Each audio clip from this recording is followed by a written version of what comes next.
Going like we're a TikTok video. Yeah.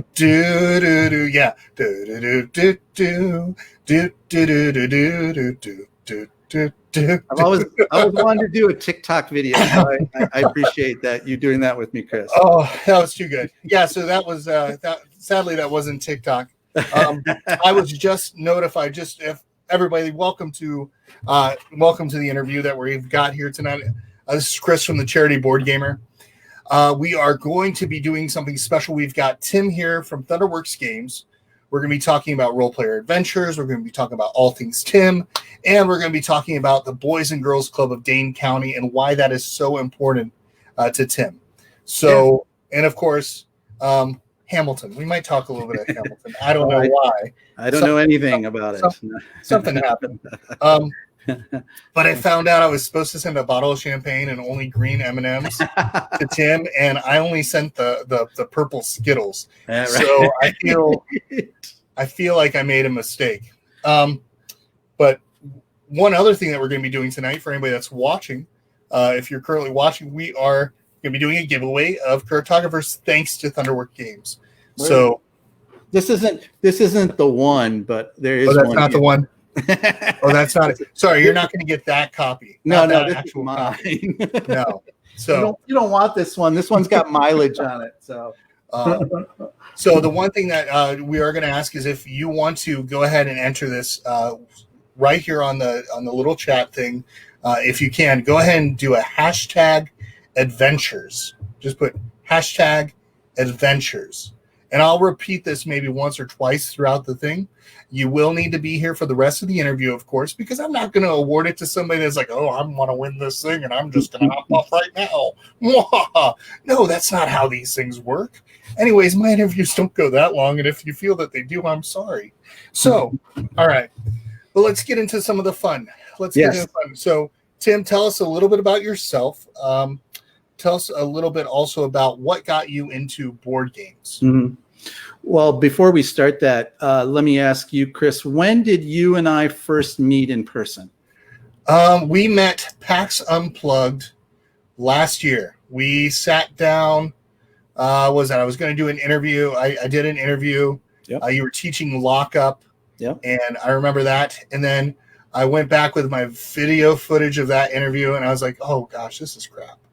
So, well, I just wanted to say that although we've only met in person once, that I consider you a friend, and it's hard to imagine that it was just, I don't know, 8 months ago. Has it been that long? It feels like it's been years already. 2020 has been not good to us. It's been an interesting year, and obviously not being able to go to conventions and see all the people like you that we like to meet up with has been tough. So, but I appreciate the chance that we did have to meet, even though the video was bad. Don't worry about that. I realized that was like my first time actually doing video-based interviews with people at PAX Unplugged, and I went back through all the video footage, and I'm like, this one's good. I could chance it. And then there was a couple where it's like, I think my phone overheated a little bit because I was using my phone. Yeah. So it's kind of like, all right, Tim's voice dropped down 2 octaves all of a sudden. And it's video. Slow. It's like, yeah. So I'm working through that for the next time I actually do that. But I'm enjoying doing this format a lot better. Yeah. So. Well, okay. So with that out of the way, as you introduced me, I am Tim Virnig. I am the brand ambassador with Thunderworks Games. I've been with Thunderworks, maybe just over a year. And I'll tell that story in a minute, but you asked what got me into board gaming. So probably like a lot of people in our hobby, I started in the role-playing arena. So I was one of those kids in the basement, like in Stranger Things, playing Dungeons and Dragons with my friends and eating, Cheetos and drinking Mountain Dew.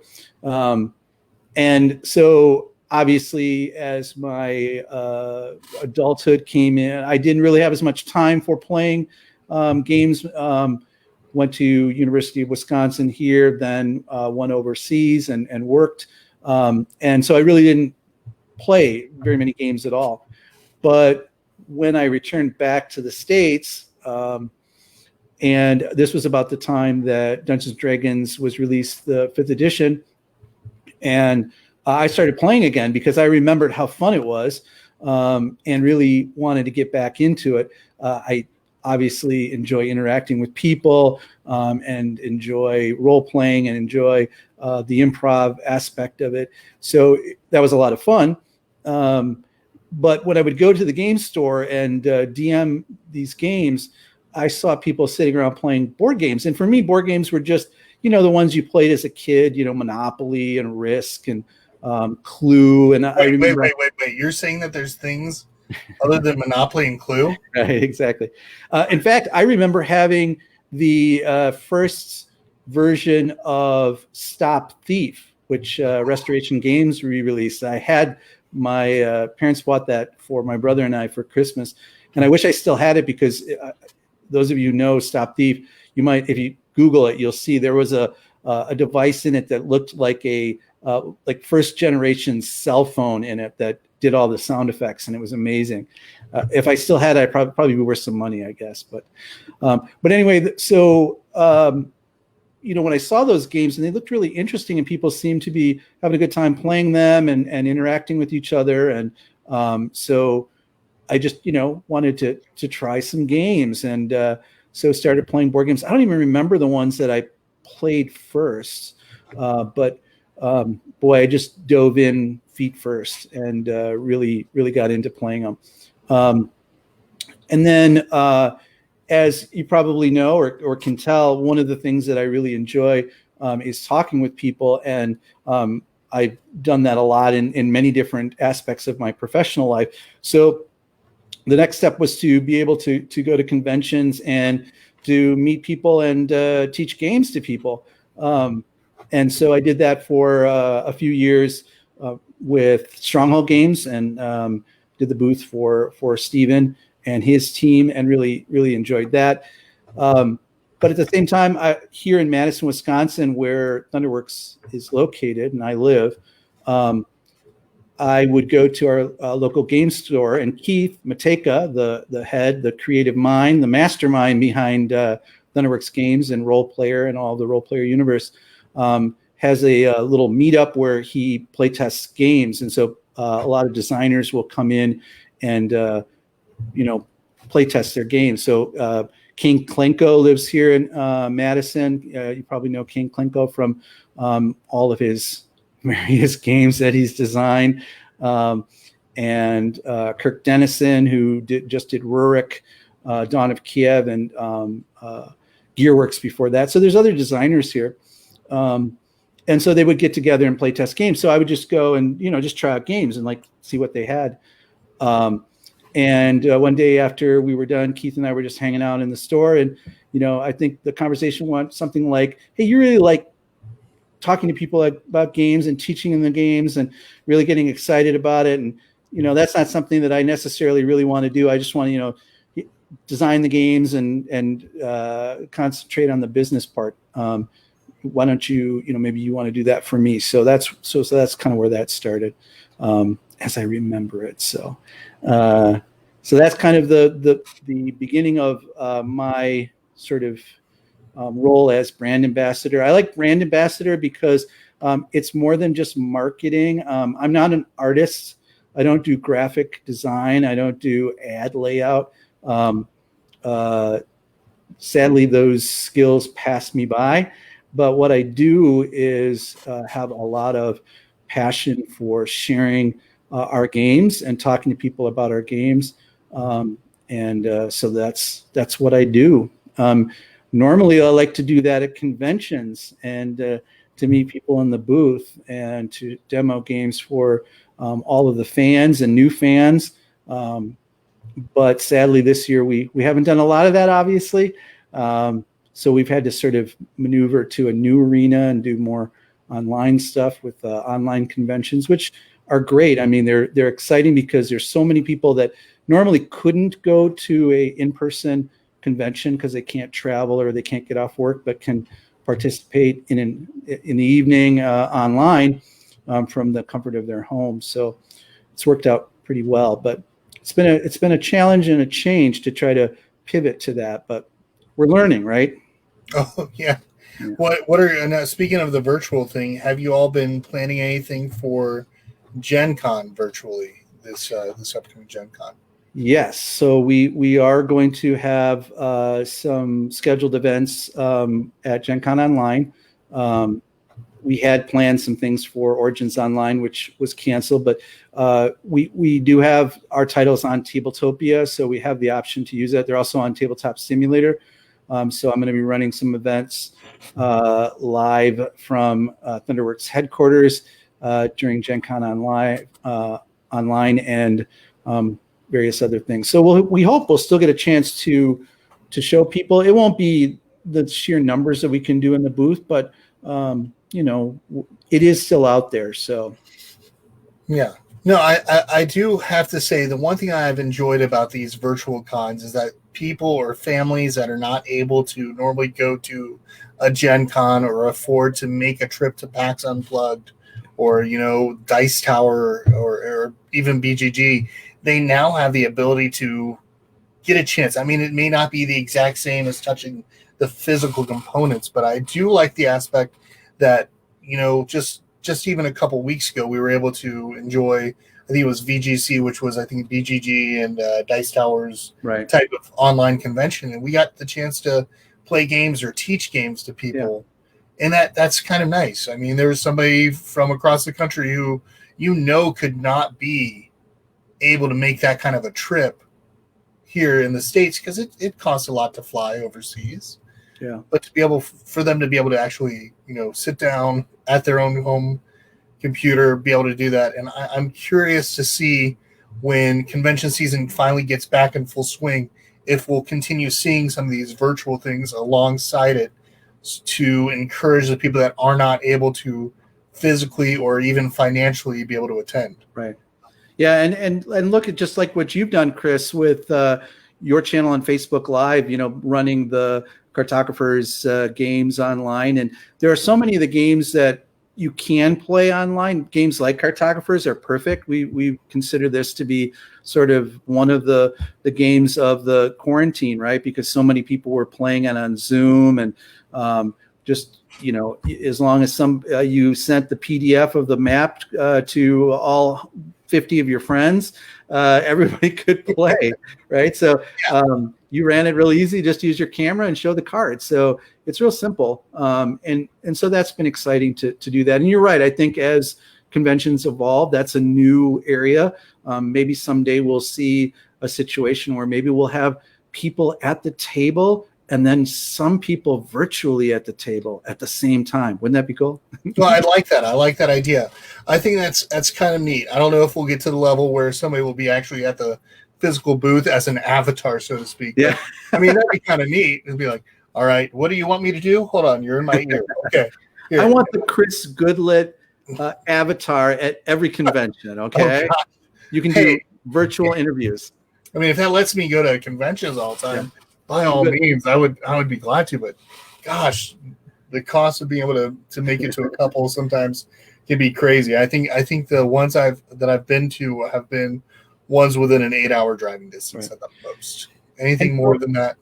If people are planning to attend Gen Con online, the events for Thunderworks Games are listed in their program. They were all accepted as far as I know. And so like William's question, I would just go to their website and check it out and be able to sign up for those. I honestly, I'm not exactly sure the process for that. I mean, there's some small cost to it, but it's very minimal. It's certainly cheaper than having to fly or drive and get a hotel room. So that'll definitely be one we'll be doing. So take advantage of it. I know we have a few events. So if you're planning on, you want to try Role Player Adventures or play Lockup or Fiends and Familiars, I would sign up early if you would like to try that. And Chris, for your viewers, if you have anybody that just can't get into the event and really wants to try something, just reach out to me and either I'll do a quick demo through Tabletopia, or we'll figure something out. So that's awesome. Really appreciate that. Tim, just so you also know, for some reason, William thinks that there will be a role player Monopoly. Well, as much as we're hoping for a great success with Role Player Adventures, I don't think we're going to quite have the capital to buy into that IP. But no, I think I think Hasbro is really over. Hasbro and the Op, I think, have the majority in the Monopoly, I think, field. So that'd be an interesting collaboration. But right, but you would have the jail corner that could be lockup. So I suppose that could be good, right? Yeah, I mean, you could tie it in somehow. I bet. I don't know why. Wheels are turning. Now I see Allison Burrell, and Allison, I don't know if I've ever say your last name right, but Allison's here from I don't know. Have you seen the Kidsplaining stuff yet? Yeah. That's since meeting them through your live play, it's amazing. I'm just blown away by the number of young people, kids that are starting YouTube channels and doing reviews of games. I mean, there's some amazing stuff out there, and kids just tell it like it is. They're so honest. They're not afraid of looking like they don't know what they're talking about. They just talk about the game and have fun. So that's really why we play games anyway. So, okay, I've been corrected. It's like Burl, kind of like Carl and was it The Walking Dead? Carl. So Allison Burl. All right. Yeah. So Burl.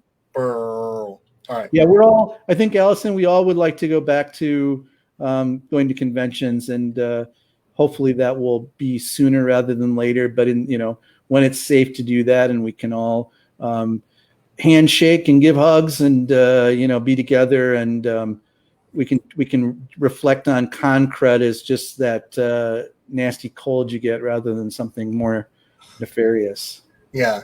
And Allison, just so you know, when your family do go up to a convention, you need to stop on the way. If you're going up to Ohio for Origins, swing by here. You always got a place to stay. So just so you know. But yeah. Craziness. Yeah. You want to talk about Role Player Adventures? Yeah, I guess we could do that. I don't know. I was really interested in this whole yeah, it's the trap, and I think it's the thing we've been thinking about. Yeah, Role Player Mousetrap. What in the world, people? Really? No. So tell us about Role Player Adventures. I know currently it's on Kickstarter. It's funded. But tell us about it. Tell us what kind of came into what made you decide. I noticed that you did Role Player. Yeah. And then you did Cartographers. And then there was Lockup. And everything kind of seems like it fits thematically with each other. Yeah. And then all of a sudden, with the Role Player, I noticed that from the looks of it, I haven't played this yet, but from the looks of it, you're kind of creating these adventurers. The game is to create the adventures. Now it looks like you have a chance of taking these adventurers for a ride and into their own journey. So tell us a little bit about that. So Role Player Adventures is the culmination of Keith's world building. When Keith came up with the kingdom of Ulos, the world of Ulos, in his amazing imagination, that was where Role Player was born. And since, as you mentioned, Role Player has developed from just the base game to 2 expansions, the Monsters and Minions expansion, and now just this year released to retail. They should be in stores now, the Fiends and Familiars, and then Cartographers and Lockup. These were all part of that universe of Ulos. So now the kind of pinnacle of this is Role Player Adventures. Role Player Adventures is a 1 to 4 player cooperative storytelling game where you use the same dice manipulation that you have in Role Player, but now the choices that you make, just like in a Choose Your Own Adventure book, will change the way that the world unfolds. So your decisions will impact the way that the story story goes. So whether you do this or that, gain favor with one faction or lose favor with another faction, gain an item or just totally miss it, the story is going to evolve in that. So the game has 10 storybooks. Each storybook is about 40 pages long or so, and takes about 90 minutes to play. So there's a lot in the game. It may not be full of in miniatures like a CMON game, but there's so much replayability because you can play the game maybe solo for an adventure, and then you can go back with your friends and play it again, and the choices that you make now are totally different, and so the story changes. So there's tons of replayability in it. And although it's a cooperative game, and I know that a lot of people may kind of not always enjoy cooperative games, because what sometimes can happen is someone kind of takes over and kind of tells everybody what to do. In playing this a bunch of times with lots of different people, when we play tested and even when we gave early demos, we found that this one really, people who don't like cooperative games really still enjoyed it, because the choices are really dictating the way that the story goes in a way that's different than any other kind of cooperative game. So we hope that people will give it a try and really enjoy it. And well, I'm sure you can guess that although we're putting 10 storybooks and one side quest in the game, we can certainly write more. And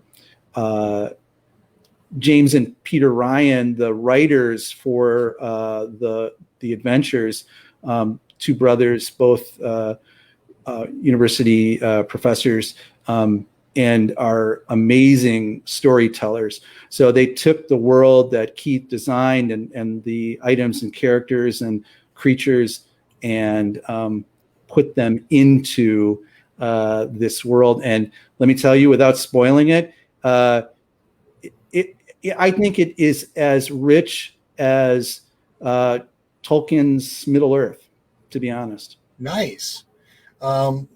That sounds really interesting that you compare it to Tolkien, because I think automatically when I think of Tolkien, I think of Gollum, and I think of the history of the Silmarillion and kind of going into Elvish and learning things like, saying Me Gavon and Te Enith Een Chris Goodlet, so.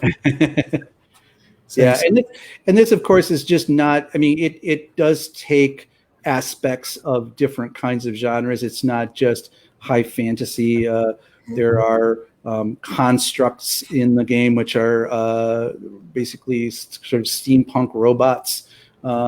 So there's all sorts of stuff in there.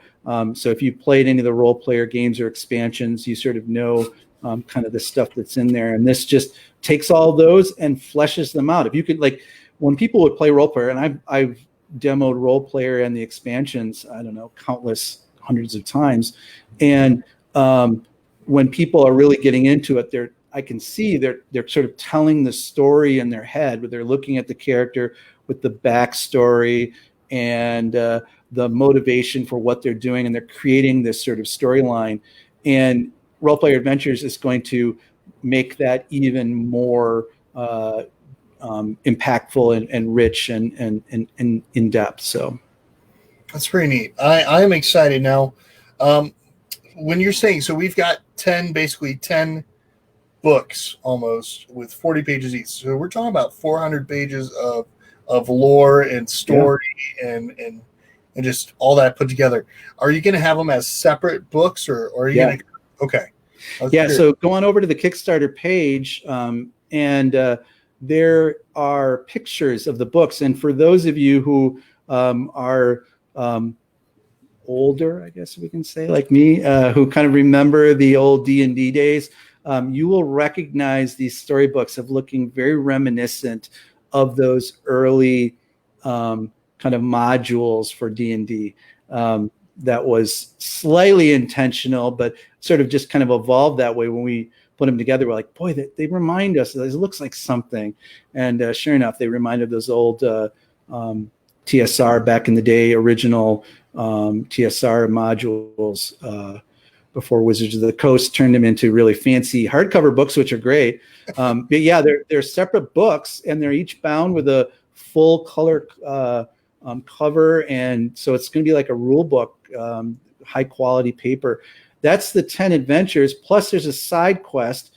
Plus, there's also the Tome of Encounters. That's a separate book, which has a specific mechanic in the game. When you encounter these encounter tokens that are randomized, something wild and wacky happens. So you turn to a certain page and look at that encounter, and who knows, you run into a giant spider holding 8 swords, or Okay. right, or just all these different kinds of things. So like I said, there's just so much variability, and so much different things that are going to happen. So and so each book is in itself a self-contained adventure. Brian asked that question.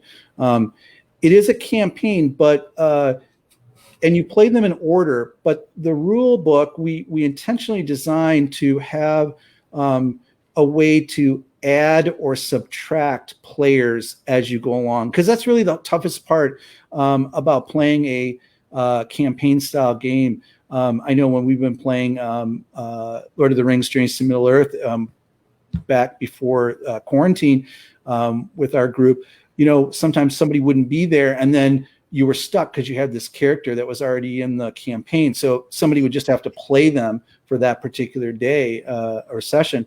This one will allow you to add someone or subtract them. So one of your adventure party just sits out one adventure, hangs out back at the inn, and the rules tell you how to change it and rebalance it so that it will work for the remaining players. So I like that.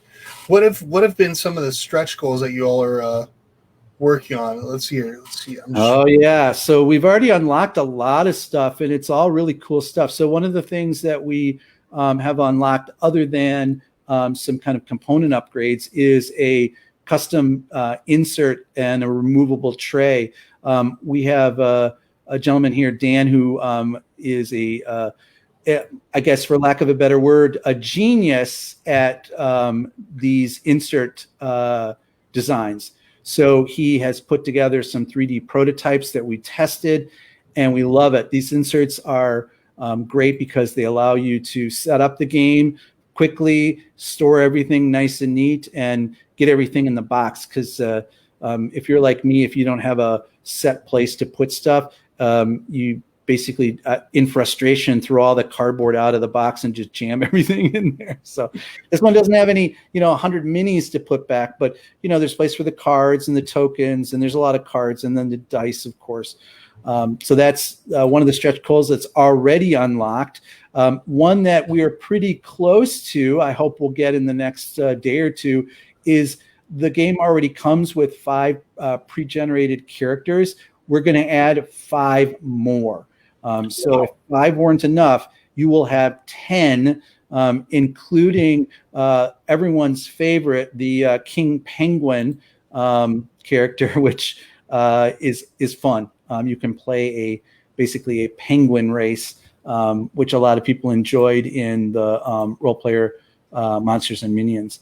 And if that isn't enough, there are also rules in the rule book to take the characters that you created in the role player base game. You don't have to have role player to play this, but if you do and you have characters that you've created, you can port those into adventures, and the rules tell you specifically how to do that to make sure that it's balanced with this game.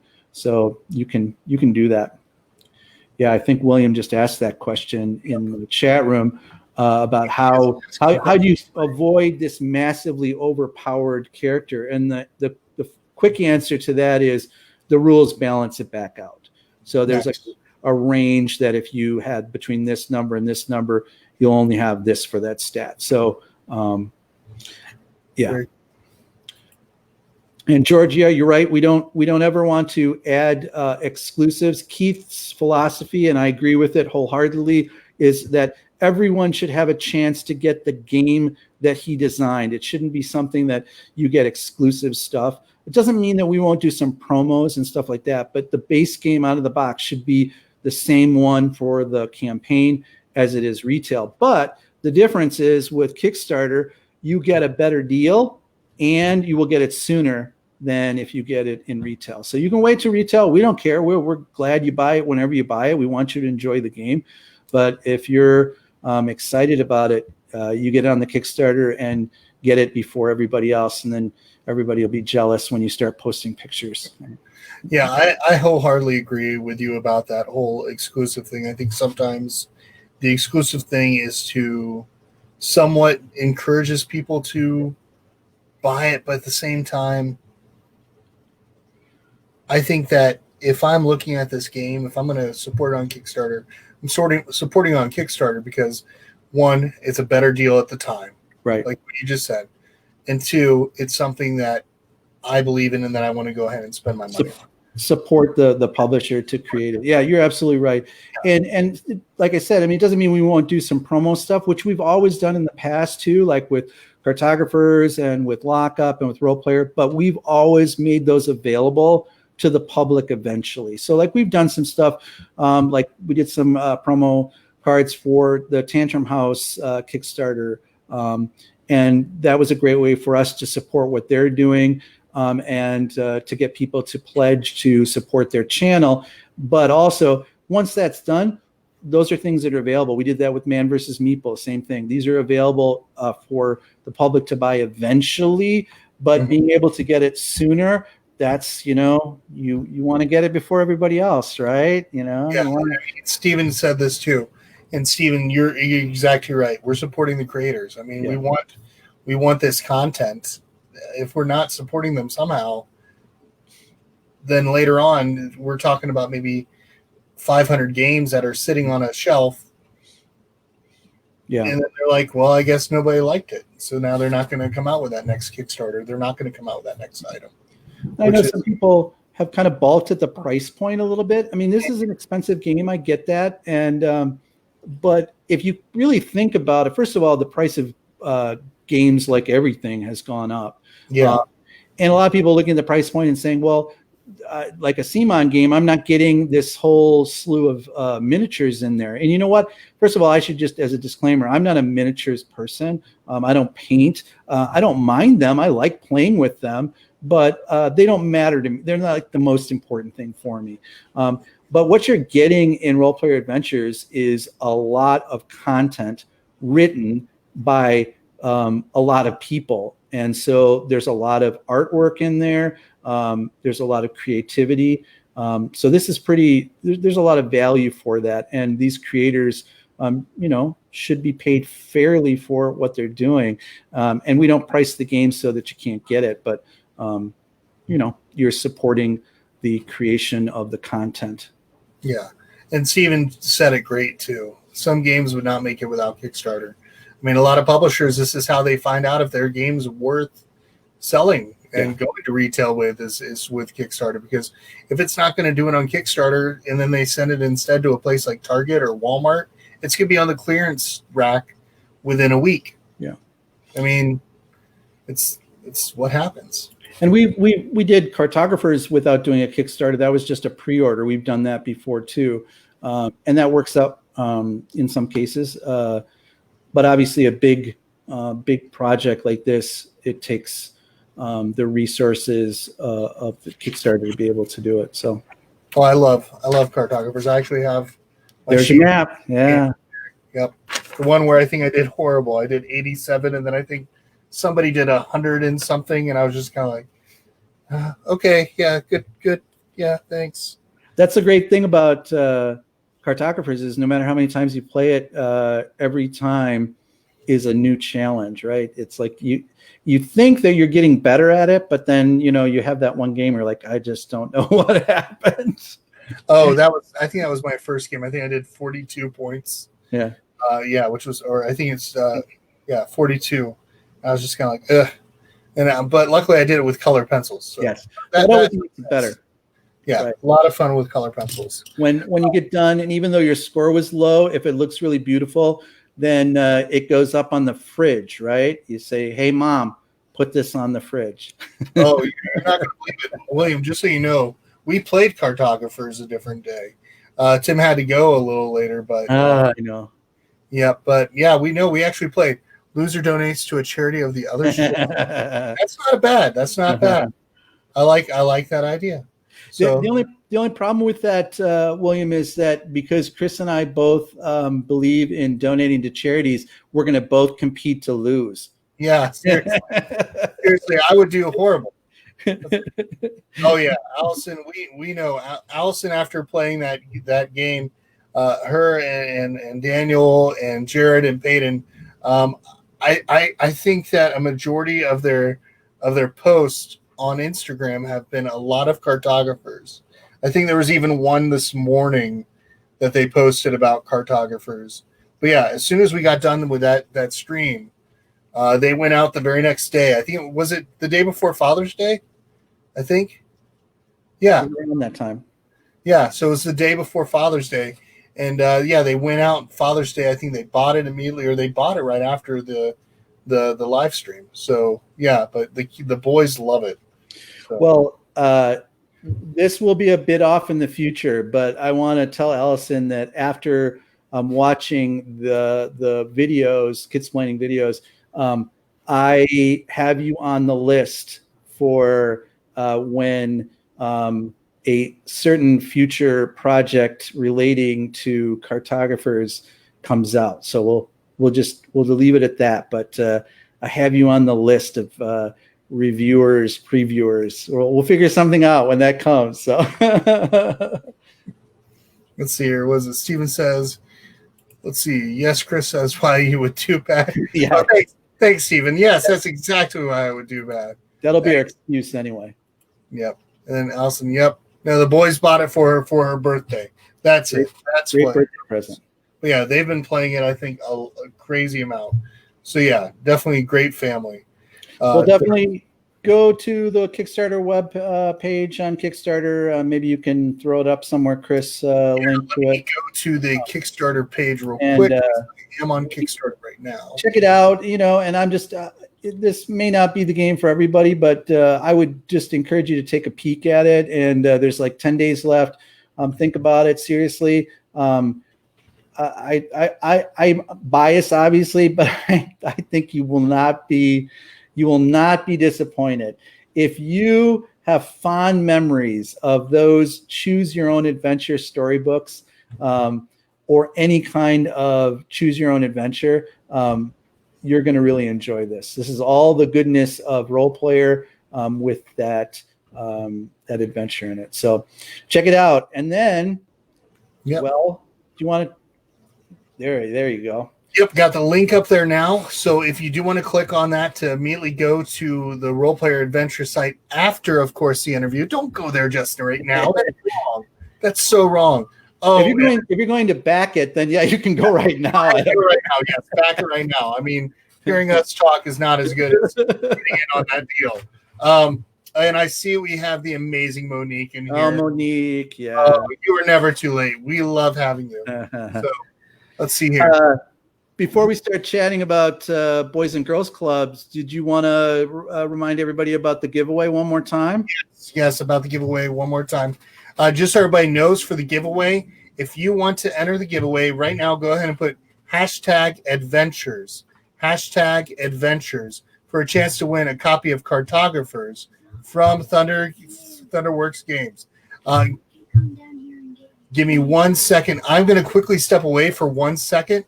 Tim, I'm going to have you go ahead and talk about the Boys and Girls Club of Dane County. I'll be back in just a few seconds. My kids quickly came downstairs to find me, so it must be something important.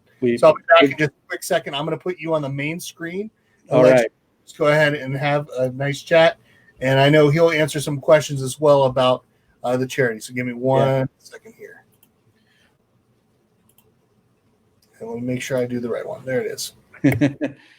All right, now that Chris is gone, let's talk about him.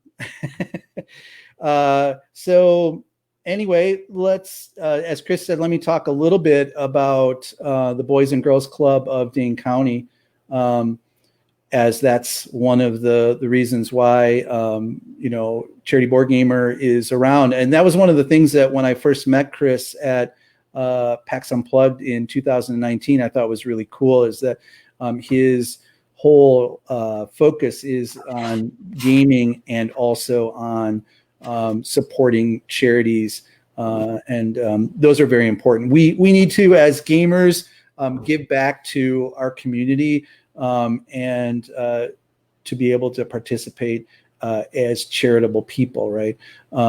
So the charity that I want to talk about is the Boys and Girls Club of Dane County. I'm sure a lot of you are familiar with the Boys and Girls Clubs throughout the country. Here in Dane County in Wisconsin, Boys and Girls Club is vibrant, thriving, and really helping kids in the community. So it's serving kids that really aren't served by normal channels in school. So these are kids that may be economically underprivileged, maybe the children of color, who typically the education system is overlooking. And so the Boys and Girls Club really does a lot to support those children with after-school programs and to really help them to succeed. So being able to focus on kids of all colors, but especially Black children that are going to not get the same kind of support from the schools. So, education system has done what it can to help children of color, but not enough. So Boys and Girl Club really does try to do their best to support that. And looks like someone said the audio is out, which I don't see any audio going out for me. Not me. Okay, maybe it's just yeah. out. All right, I hear You're you. still here. So we'll assume you're there. I don't see you, but yeah, I'm here. I'm sorry. I will have to check on something a little bit. We've got a bucket underneath the roof because supposedly the roof is leaking a little. Oh, bit. You're having a torrential downpour as well. So yeah, we just started to get a torrential downpour. So yeah. This could be interesting. Oh no, this is flooding problem. No, you're good right now. The wife is amazing. So we're going to get back to this, and then I will get to that afterwards. So that's not a problem. All right. So I'll just to continue on. One of the things that Boys and Girls Club of Dane County does is to do after school programs. So there's 2 sites that are specifically set up for kids to go after school. The Boys and Girls Club has buses that pick them up from the various elementary schools or middle schools and takes them to the after school center, where they have a chance to do some recreational sports, to get tutoring from volunteer tutors, to get mentoring, to help them to succeed academically and to succeed in their vocations and their jobs. So this is really where this one-to-one kind of mentorship really makes a difference. And this is something that's dear to me because I previously was in education, and I know that children are so impressionable. We have an opportunity to help them to succeed in life by intervening early, to give them the opportunities to be able to have study time that's uninterrupted, which they may not get at home, to have someone there to answer questions, which they may not be able to do at school because maybe they don't feel comfortable working with the teacher, or maybe the teacher doesn't have time for them. And there are people there who speak different languages. So if there are students that are Spanish speakers, they have a chance to get help as well. And I was just looking at statistics, so I wanted to make sure that I gave you the right number. In 2018, there were 7,000 members, so student members of the Boys and Girls Club, of which 95% were children of color. And they had, and this is what's interesting, of the students that took part in their mentorship and tutoring, and they had, I wanted to see, 162 graduating seniors in June of 2017, which is the last data that I got. And 250 students took part in an internship program in the summer where they got to work with different employers throughout the city to see certain careers and career paths. And those students then go on to be able to get jobs that pay living wages and are able to be successful for that as well. So Boys and Girls Club is an important part of our community here in Dane County. And just a quick kind of brush with fame, I guess, if you will. Recently, Prince Harry and Meghan Markle, who you probably already know, called the director, Michael Johnson, the CEO of the Boys and Girls Club here in Dane County, to talk to them, to talk to Michael about what the Boys and Girls Club was doing here in Dane County. They really wanted to reach out and to make sure that the Boys and Girls Club here was reaching children who needed it the most, and to support them. And Meghan Markle agreed to do a video conference seminar with girls of the Boys and Girls Club to inspire them to reach their dreams, right? So that was pretty cool. They heard about what was going on here in Madison and in the entire country, of course, and wanted to be a part of that and to really put their support behind it. So a great shining light in this time where we need to really look at how children of color and those who are not being reached by the normal channels in society here will have an opportunity to be successful. It looks like somebody has a question. I'll ask that one later.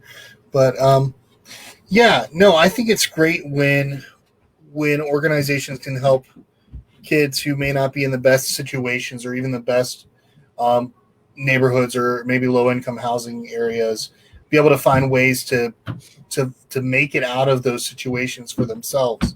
And I think it's great that there are organizations like the Boys and Girls Club that help these kids kind of integrate into jobs and the internships and kind of just be able to not be stuck. Let's be honest. There's situations where people are stuck in fast food or they're stuck serving. There's nothing wrong with serving or fast food per se, but they're given a chance to grow or learn something else or learn a vocation that's going to help them be successful and actually move and feel like they belong more in society. Right.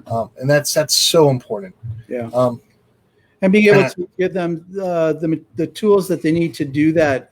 So, also Boys and Girls Club does a big drive every year to get backpacks and school supplies to students who wouldn't be able to get that. And it's tough, if you have a kid that goes to school on the first day and they don't have a decent backpack and they don't have the school supplies, they're already starting out the year really sort of behind the rest, right? So they don't have the tools to be successful. But if they can go in with a new backpack that's theirs, with all of the school supplies that they need, that helps them to feel like they can be successful. And then the rest is up to them. Right now, they have the tools. Now they can get the support, the teaching, the mentoring, the tutoring, whatever support that they need. And also someone to just tell them that the sky's the limit, right? You can do this if you apply your will and your intellect, and you do the best you can.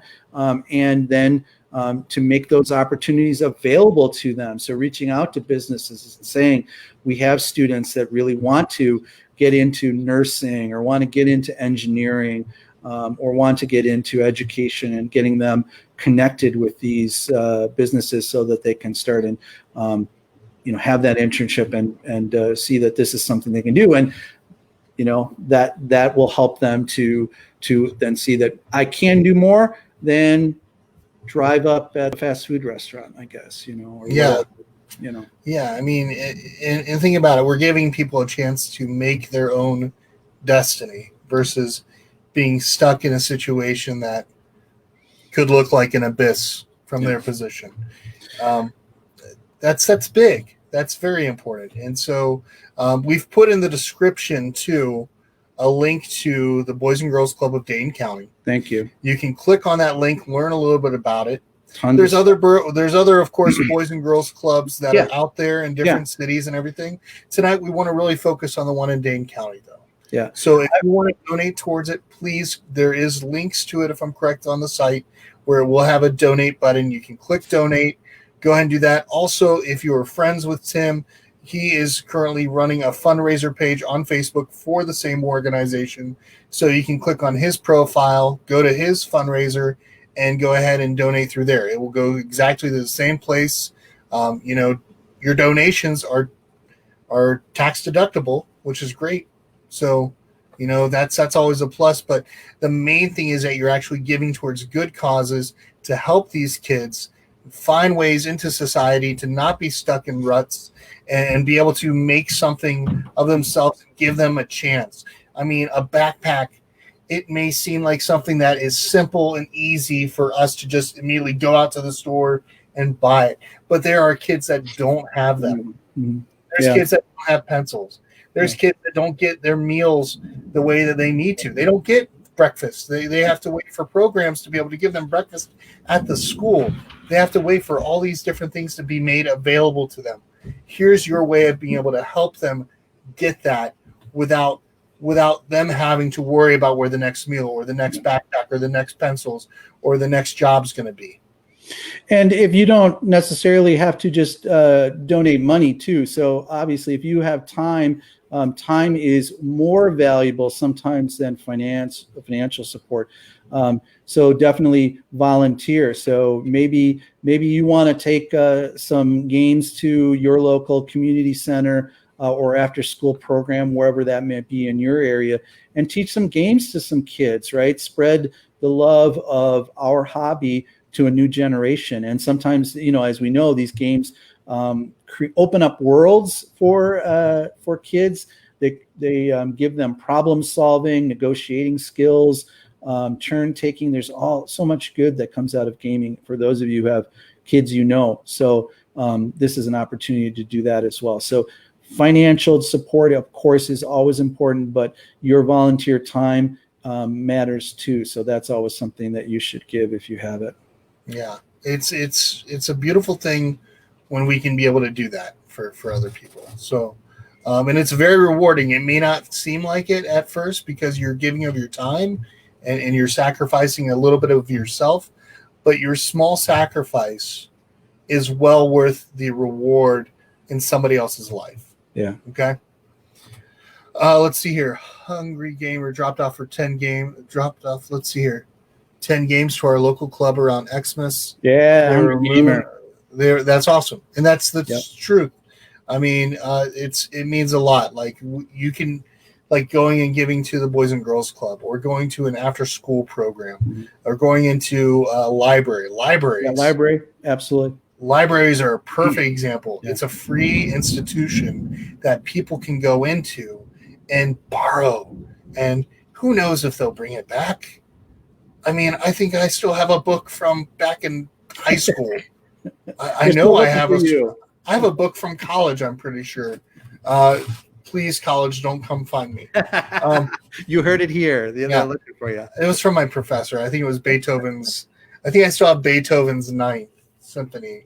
That book's still in somewhere on a bookshelf. So thank you, Dr. Hugo. But yeah, it's just that nice feeling that if we can do these things to help out, we're making a change. It may seem small, but a small change in one kid's life can make a vast difference in the way that they're living and the way they had books back then, Chris. Wow, Stephen. I'm not even posting that up there. I just read that. That hurts. I'm not that old. Gosh. Help them. All right. And so one of the things that, as I mentioned before, we as a hobby can make a difference, right? I think we do. One of the things I am always flabbergasted by, just never ceases to amaze me, that as a hobby, how much that people do for their communities, for all of the different charities. And so you're an example of that, Chris. Obviously, your channel is the point in which gaming and charitable giving come together. And I think we can do more. We certainly can do more. And I think we can be examples to other industries about what good can come out of it. Hope and support, I think Stephen said. We can give hope and support to people, to communities, to the underserved, to people of color, wherever the need is, we can do that. We can be, we can give that hope and support. So we need to do that. Awesome. Well, I think the one thing that we are going to quickly finish up with is, if you have not put in your entry for this giveaway, don't repeat it, because I don't want to read it twice. Put #adventures for a chance to win a copy of Cartographers from Thunderworks Games. But Tim, I really appreciate you coming on. I want to say thank you very much for sharing.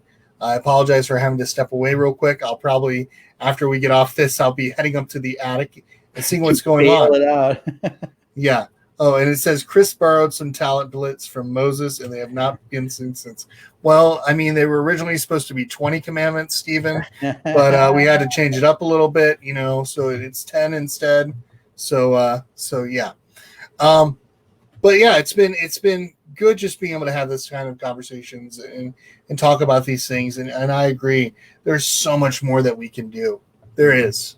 I mean, and I think one of the big parts right now is, as much as possible, get the word out about these organizations. Yeah. Because if we don't know about them, or if we don't hear about them, or if we don't ingrain that idea of doing these things, people don't know, or people that want to help may not know a direction to go. Right. And I think that this is a way that we can give them some sort of directions, like, hey, is this something that you're interested in helping with? Yeah, go ahead and do this. That's what you're doing a great job at, Chris, is you're letting different people come on and talk about charities that they're passionate about, and it gives your followers and viewers a chance to hear about those, and maybe to join in on those as well, giving to those, or starting to get creative and looking in their communities and finding ways that they can give. So thank you for doing that. Thanks for giving me a chance to talk about Boys and Girls Club of Dane County and the good that they're doing, and be a part of that. I'm going to do a quick random number generator real quick on Google. Looks like we have 5 hashtags. Wow. Odds are really good. Yeah, odds are very good. So, and I just did it, and it was, let's see here, going into here, random number generator, generate number 5. Okay, let's see what number 5 was. I'm going to go to our StreamYard comments. Alexander Hamilton. My name is Alexander Hamilton. There's a million things I haven't done. Just you wait. Just you wait. All right, let's see here. Yeah, if you missed out before the show, I was singing Hamilton songs. Let's see here. Unfortunately, they didn't have the speaker turned down in the green room where I was waiting, so I didn't get to hear it. So, well, it looks like Trent Turner, are you still on? Please reply real quick. And you have won a copy of Cartographers if you are still in here. If you are not in here, I have shed many tears because present to win. You got to be present for these things. Yay! Yay! He is here. Trent, you want a copy of Cartographers? What I'll do is I'll get information from you a little later. Congratulations. And I will send that over to Tim, and we'll get a copy of Cartographers sent over to you. But yeah, that's awesome. I'm even going to stick the new little mini skills expansion and the new little raid cards in there for you. You know, it doesn't take up any space or weight, so we'll just slip that in. How's that? That's pretty awesome. Very cool. And then, Chris, if any of your viewers, fans, listeners, find me. I'm all over Twitter, mostly Twitter, but I'm also on Facebook and on the Instagram with my name, Tim Virnig. So just search for me. You'll recognize me. Yep. Yeah, he's doing something with his face. I don't know what's up with that. Yeah.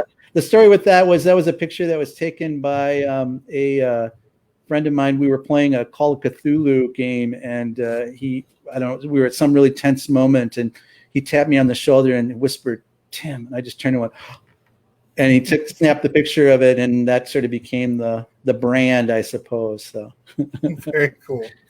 Hey, Trent, just so you know, Trent, afterwards, go ahead and just send me a direct message through the charity Board Gamer, so that way I can get your name. Make sure you give me name, address, and email, so that way we can get all that stuff to you. But yeah, out like tomorrow, I'm going to ship it out to you. How's that? That is pretty awesome. That is really cool. But yeah, so everybody, thank you all for being on tonight. I want to say thank you for watching, for enjoying it. Tim, I really do appreciate you coming on. It's always nice interacting with you. So I always enjoy that. And Trent, congratulations. Have fun with it.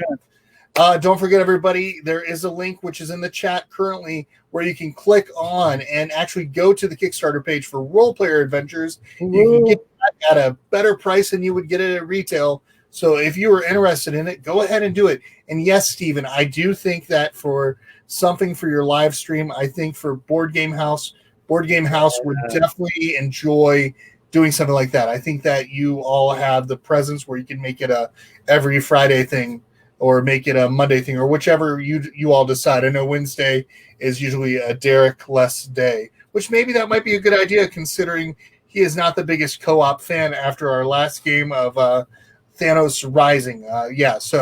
So he's not a co-op person. But we had a good banter about Marvel, so it was always good.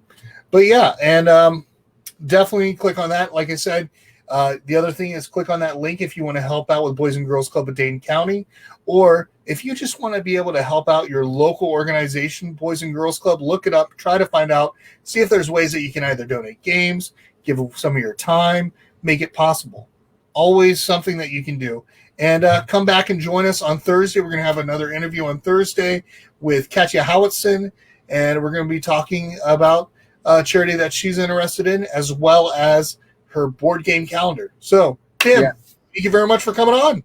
My pleasure. Thanks for having me. And everybody just keep doing good. Let's make the world a better place, right? If we can't do it as gamers, if we can't game making the world a better place, then who can, right? So we got to do it. That is the truth. The idea, like I said, if we can gather at a table and enjoy a game, why can't we do the same for a good cause? So absolutely. Join us next time on Thursday. We'll see you later. Have a great night. Good night.